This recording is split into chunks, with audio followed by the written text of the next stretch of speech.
Analysts in the City of London came out almost universally in support of the proposed merger between Charter Court and Court-OneSavings Bank.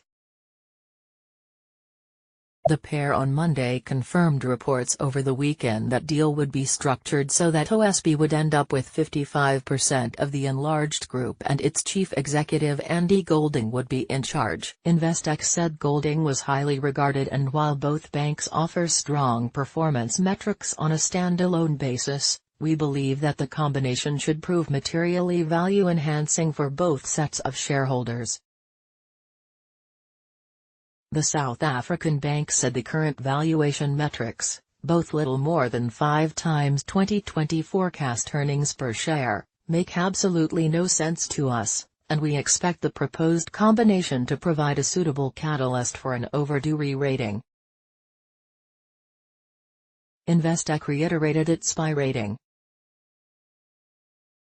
Analyst Gary Greenwood at Shore Capital said the proposed combination was relatively unsurprising given the strong similarities, and the terms appear reasonably sensible as he sees similar around 50% upside to fair value for both stocks. Greenwood saw execution risk of a merger as relatively low, given the similarities between the two organizations and the fact that the deal appears to have been proposed on friendly terms.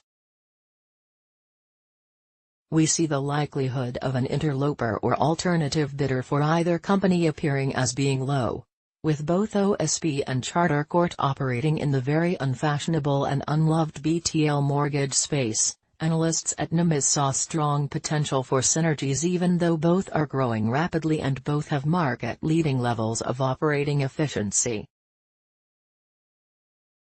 While this may lead the reader to conclude that there would not be significant cost synergies, we observe that they address the market in a different manner, Charter Court digitally, OSB manually, and have slightly different cost strengths. OSB does much of its processing in India. Numis, also reiterating its buy, sees the deal creating value with synergies, such as Charter Court applications that cannot be underwritten digitally could be passed to OSB to manually review, and initial OSB applications could pass through the Charter Court model with many not needing manual oversight. Numis added that OSB's asset yield is double that of Nationwide, its cost-to-income ratio is near half that of Lloyds, its impairment charge is similar to Nationwide and less than half that of Lloyds, while its loan book growth was 10 times that of Nationwide and nearly 18 times that of Lloyds.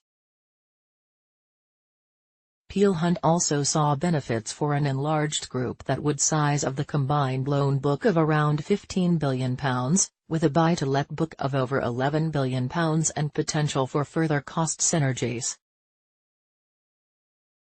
Although each already operate with best-in-class cost-to-income ratios of circa 30%, Peel Hunt said this could improve further given OSB's back-office capacity in India, and a combination would result in a CET1 ratio, well ahead of the minimum, with the potential to grow the loan book comfortably in the medium term, with the potential added benefit of an IRB accreditation in the next few years.